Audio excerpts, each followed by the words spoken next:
നമസ്കാരം.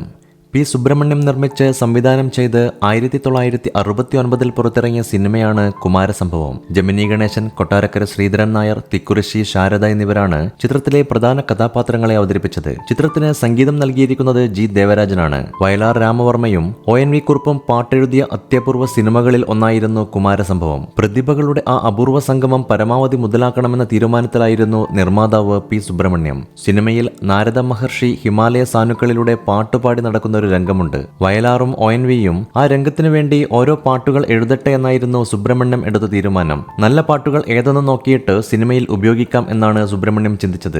അങ്ങനെ വയലാർ ആദ്യം പാട്ടെഴുതി സുബ്രഹ്മണ്യത്തെ ഏൽപ്പിച്ചു. ഓംകാരം ഓംകാരം ആദിമ മന്ത്രം, അനശ്വര മന്ത്രം, നാദബ്രഹ്മ ബീജാക്ഷര മന്ത്രം എന്ന് തുടങ്ങുന്നതാണ് വയലാറിന്റെ പാട്ട്. പിന്നാലെ ONV കുറുപ്പിന്റെ രചനയും വന്നു. പൊൽത്തിങ്കൾക്കല പൊട്ടുതൊട്ട ഹിമവൽ ശൈലാഗ്ര ശൃംഗത്തിൽ എന്ന് തുടങ്ങുന്നതാണ് ONV എഴുതിയ ഗാനം. അക്കാലത്ത് മിക്ക ദിവസവും സുബ്രഹ്മണ്യത്തിന്റെ വീട്ടുവരാന്തയിൽ അദ്ദേഹത്തിന്റെ സുഹൃത്ത് സംഘം ഒത്തുചേരുന്ന പതിവുണ്ടായിരുന്നു. തിക്കുറിശ്ശിയും നാഗവള്ളി RS കുറുപ്പും അടക്കമുള്ളവരാണ് ആ സുഹൃത്ത് സംഘം. വയലാറും ONVയും തങ്ങളെഴുതിയ ഗാനങ്ങൾ ആ സുഹൃത്ത് സംഘത്തിന് മുന്നിൽ അവതരിപ്പിച്ചു. ശ്രദ്ധയോടെ ഗാനങ്ങൾ കേട്ടവർ രണ്ടുപേരെയും അഭിനന്ദിച്ചു. എന്നാൽ സുബ്രഹ്മണ്യത്തിന് മാത്രം ചെറിയൊരു ആശങ്കയുണ്ടായി. കാരണം രണ്ടുപേരും എഴുതിയതിൽ സംസ്കൃത വാക്കുകളുടെ ആധിക്യമുണ്ടായിരുന്നു. ഇതിൽ ഏത് പാട്ട് സിനിമയിൽ ഉപയോഗിക്കും എന്നാലോചിച്ച് സുബ്രഹ്മണ്യം തലപുകച്ചു. എന്നാൽ തിക്കുറിശ്ശി അടക്കം പാട്ട് കേട്ടിരുന്നവർക്ക് ഇതിൽ ഏത് പാട്ട് സിനിമയിലെടുത്താലും അത് ഹിറ്റാകും എന്ന കാര്യത്തിൽ ഒരു സംശയവും ഉണ്ടായിരുന്നില്ല. ഒടുവിൽ 2 പാട്ടുകളും സിനിമയിൽ ഉപയോഗിക്കാൻ സുബ്രഹ്മണ്യം തീരുമാനിക്കുകയായിരുന്നു. 2 പാട്ടുകളും സൂപ്പർ ഹിറ്റായി. കൂടുതൽ ശ്രദ്ധിക്കപ്പെട്ടത് പൊൽത്തിങ്കൽ കലയാണെന്ന് മാത്രം.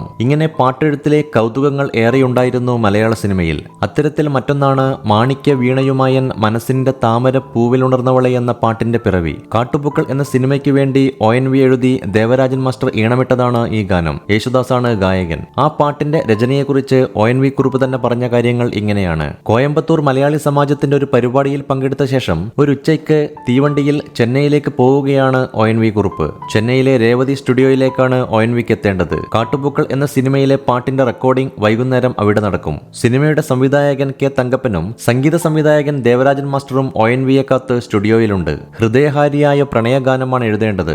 അതിന്റെ പശ്ചാത്തലമൊക്കെ നേരത്തെ സംവിധായകൻ വിവരിച്ചിരുന്നു. തീവണ്ടിയുടെ ഒഴിഞ്ഞ കമ്പാർട്ട്മെന്റിലിരുന്ന് ONV കുറുപ്പ് ജനാലയിലൂടെ പുറത്തേക്ക് നോക്കി. എങ്ങും വരണ്ടു കിടക്കുന്ന നെൽപ്പാടങ്ങൾ മാത്രം. പോരാത്തതിന് നല്ല ചൂടുകാറ്റും. പശ്ചാത്തലത്തിൽ തീവണ്ടിയുടെ രൗദ്രതാളം മാത്രം. കാൽപ്പനികതയുടെ ചെറിയൊരു അംശം പോലുമില്ലാത്ത ആ അന്തരീക്ഷത്തിൽ നിന്നാണ് ONV കുറുപ്പ് ആ പാട്ടെഴുതിയത്. മാണിക്യ വീണയുമായൻ മനസ്സിന്റെ താമര പൂവിലുണർന്നവളെ, പാടുകില്ലേ വീണ മീട്ടുകില്ലേ നിന്റെ വേദന എന്നോട് ചൊല്ലുകില്ലേ എന്ന പാട്ട്.